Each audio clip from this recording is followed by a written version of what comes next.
Tere ilusat esmaspäeva! Mina Liina Vetik jagan sulle täna mõtteid, mis on tulnud tegelikult mentorprogrammist ja kuna see on selline korduma kippuv teema ettevõtjate seas ja mõtlen, et jagan seda sinuga siis täna siin laiemale ringile ka. Mõte on selles, vaata, kui sa teed mingit asja, sa oled leidnud oma asja ja sa tahaks inimesi aidata ja pakkuda ja sa tegelikult tead või tahaksid teada kindlamalt, kas see asi inimesi aitab või ei aita, see teenus, see toode, mis sa siis pakud. Sest sa oled võib-olla saanud positiivset tagasisidet, et sa teed seda hästi ja inimestele meeldib ja võib-olla mõni isegi küsib juurde ja võib-olla sa oled mõne müügi sellel teemal teinud. Aga sinus on ikkagi tunne, et kui sa saaksid seda inimestele pakkuda tasuta, siis sa jumala eest ainult annaksid ja teeksid ja küll oleks tore, kui saaks ilma rahata ära elada. Aga millegipärast on nii, et kui raha tuleb vahele, siis sa oled tardunud olekus ja sa ei suuda müüa. Miks see nii on? Kõigepealt, kui sinus oli sõna müüa juba tekitas mingisuguseid tundeid, siis siin tuleks müüki suhtumine ära muuta. Sellel teemal olen ma teinud varasemalt ka videot, aga põhimõte on see, et müük on inimeste aitamine, mitte peale käimine. Ja kui müük on sinu jaoks raske, siis ma soovitan sul vaadata selle pealt, et miks ta on raske kõigepealt. Aga kui sulle tundub, et ei ole, mul ei ole müügiga mitte midagi, siis ma küsin su käest veel lisaks sellise küsimuse, et milline on sinu suhtumine teistesse müügiinimestesse. Et kui sulle tuleb kõne, tere, olen siit sellest ettevõttest, tahaks küsida paar küsimust, kas teil on hetk aega, siis mis hakkab toimuma sinu sees, mis mõtted tulevad. Kui sinus on mõtted, jälle, ma ei viitsi, kuidas pääseda, kas viskan niisama ära või olen viisakas, siis sul on ilmselgelt müügiga mingid teemad ja need asjad tuleks ära lahendada. Ehk siis, kui tuleb müügikõne, siis äkki teinekord tahad lihtsalt ära kuulata ja äkki on seal sinu jaoks mingisugune võimalus või mingisugune abi. Et proovi sinnamaani oma suhtumisega jõuda ja teed ise ka hoopis teistmoodi müüki tulevikus. Ja müük on aitamine. Lihtsalt sa otsid läbi müügi, selekteerid kogu aeg, kas seal teisel pool toru või teisel pool ekraani on sinu inimene, keda sa aidata tahad ja kes on valmis sinu abi vastu võtma. See on number 1 asi. Aga siiski, miks on nii raske, et kui tuleb raha vahele, miks on raske inimestele pakkuda seda, mida sa tegelikult ju hinges tahad teha? Jah, üks kergem, ei saaks öelda, aga üks asi on kindlasti see, mis tuleb tihti välja, on see, et meil on uskumus raha suhtes, raha uskumus on see puhas, et raha tuleb raske tööga ja siis kes tahaks olla see paha inimene, kes võtab teistelt ära selle, mis on tulnud nii raske töö ja kannatustega, mitte mina ei taha. No võt. Et kui sinus on see uskumus, et raha tuleb raske tööga, siis tõenäoliselt sa ei taha olla ka see halb, kes teised selle nii-öelda raskelt teenitud palga ära võtab ja veel küsib midagi, pakub midagi peale, käib inimestele peale. Võt kõik need on suhtumised. Aga üks sügav juurikas, millele tuleks siinkohal otsa vaadata, on usk iseendasse. Sest vaata, kui sul on veel vähe kogemusi, ja sul ei ole enesekindlust selles, kes sa oled, miks sa oled, miks su ettevõte päriselt eksisteerib, ehk siis millist transformatsiooni sa oma klientides lood, siis sa tunned ennast ebakindlalt ja kui sa tunned ennast ebakindlalt, siis sa ei julge kliendile pakkumise käigus sa ei julge võtta seda vastutust, et näed, mina olen see õige inimene, kes aitab sul saada selle. Ehk siis müüa seda sihtkohta. Sa võid müüa seda, et ma teen sulle nii ja naa, aga sa ei julge võtta vastutust selle tulemuse eest, et see päriselt on hea. Sest sa ei usu.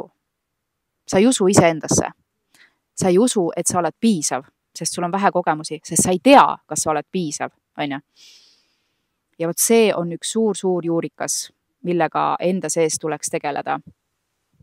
Et sa saaksid hakata omale, seal on 2 asja, ennast turunduslikus mõttes rohkem välja panema, klientidega usaldust kasvatama, iseennast jagama, ka see on seal taga kinni. Ja seda enam pakkuma, et jah, mina olen see kõige õigem inimene sinu jaoks, kes vajab praegu seda tulemust oma ellu, seda ravi sellele probleemile oma elus, on ju. Ehk siis, ja kuidas sa jõuad sinnani? Kuidas ma, Liina, jõuan sinnani, et ma olen piisav? Sa lähed täielikku usaldusse selles võtmes, et sa tegutsed edasi ja sa tegutsed selle mõtte pealt, et see, mis ma täna siin teen, see on piisav. Mina võin ka mõelda, et issand, ma ei tea, Liina, see sinu video, ega see ei aita ju inimeste kliente kohale tuua, on ju. Ma võin mõelda endast igasuguseid asju, ma isegi ei oska mõelda selle koha pealt. Aga ma võin sulle öelda, mida ma mõtlen. Ja mida ma mõtlen on see, et kui sellest videost siin saab kas või üks inimene abi edasi liikuda, ennast välja panna, sest et kuskil maailmas on keegi, kes ootab just täpselt seda Liinat, selle energiaga ja selle olekuga, ta tahab osta sinult. Aga kui sina oled kinni selles, et ma ei tea, kas see toob tulemusi, ma ei tea, kas ma olen piisav, siis sa ei saa tema, kes ootab sind kusagil, on ju, ta ei saa sinust teadlikuks ja tema on selles jamas kinni, kus ta on, aga sina võiksid ta sealt välja tuua, on ju. Ja see on egoistlik mõtlemine. See, et ma pole piisav, on egoistlik mõtlemine. See, et sa hoiad ennast tagasi, on egoistlik mõtlemine, sest sa mõtled ainult selle peale, mina, mis minust küll saab, kui ma ennast välja panen, tegelikult, on ju. Ja seal taga on eelnev programm ja sinu hirmud tulevad sellest eelnevast programmist tegelikult. Aga kui sa läheksid täieliku usaldusse, sest kui sa teaksid turundusest, et ükskõik mis turumajandus on, seal on alati vähemalt 3% inimesi, kes juba otsivad lahendust sellele, mida sina saad tegelikult pakkuda, on ju. Ja sa ei anna ennast välja, kas või sellele 3%-le, kogu turust, on ju.